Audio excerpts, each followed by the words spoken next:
So day 6 na nga pala to ng ating restoration ng Honda TMX 155. Kaya nga naman nandito na tayo sa part ng pagpa-primer. First coating na nga pala natin halos lahat ng pyesa. At pagkatapos nga nito ay lilihain natin ulit ang mga ito para sigurado makinis at maayos pagpupunduhan na natin ito. Pwesto na nga pala dito ang dalawang George dahil nga umpisahan na natin ang pagpa-primer. At iniayos ko na nga muna ang mga nakasabit. Inusog na nga muna namin yung mga hindi pa ipa-primer. Dahil una nga pala namin babanatan dito ay ang dalawang hub. At isusunod na rin namin ang tapalodo. At habang nag-ayos nga ako dito ay nagtitimpla na ng pang-primer si George. At habang nagtitimpla nga siya, iniwanan ko na muna. At dahil nga medyo busy din dito sa shop, may mga pending pa nga kaming full maintenance at overhaul. Binanatan ko na nga muna pala dito ang Honda Click dahil dumayo pa nga lang pala ito. Taga-Tarlac pa nga daw sila. 800 pesos nga lang pala ang full maintenance natin dito. Kaya nga pala tayo dinadayo. Dahil napakasulit daw dito. Nagre-repin nga din pala kami ng magneto. Add ka nga lang pala ng 300. With cleaning na yun at high temp pa ang gamit namin pintura. At kung CVT cleaning nga lang pala ang gusto mong ipagawa, 250 pesos lang ang labor. Ayan nga pala lahat ng gagawin namin sa motor mo pag nagpa-PMS ka. MST100 Pro X nga pala ang gamit natin diagnostic. At habang busy nga tayo sa kabila ay nakakapag-primer na dito si George. Yung mga tapalodo nga pala ang una niyang binanatan. First coating nga muna pala ang gagawin natin sa lahat ng pinupunturahan natin. Pagkatapos nga ng first coating ay lilihain natin ang mga ito ulit. At isinunod na nga pala niyang banatan dito ang dalawang hub. Tinali nga muna pala niya ito ng maayos para tuloy-tuloy na ang kanyang pagbuga. At pagkatapos nga niya dito ay naglinis muna ang isang George. At itinabi na nga rin pala niya dito sa baba yung mga unang na primer. Carrier hub at tapalodo nga pala mga ito. At kung hindi nyo nga pala maitatanong ay napakasipag nitong si George. Yun nga lang ay kapag napagod dito ay nakakaubos siya ng 2 kilong bigas.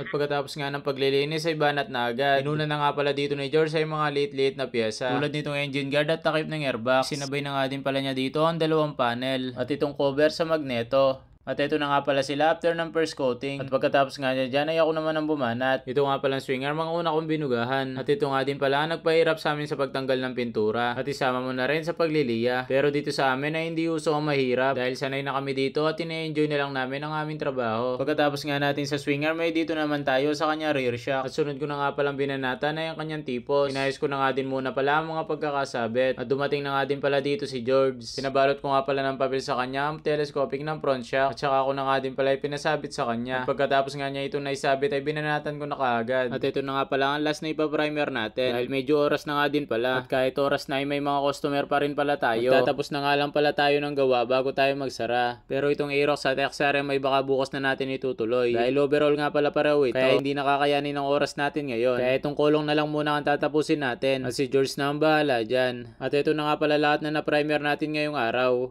So pagpa-primer nga lang pala nagawa natin ngayon day 6. At bigla ko nga napansin itong airbox, nakalimutan pa. Baka isasabay na lang natin ito sa tangke at makina. Dahil ito nga pala ang baba natin sa day 7. Dito na nga pala nagtatapos ang ating day 6. Maraming salamat po sa lahat na sumusubaybay. At para naman sa mga nagtatanong kung saan located ang shop natin, search nyo lang po sa Google Map, Pops Bry Motor Shop.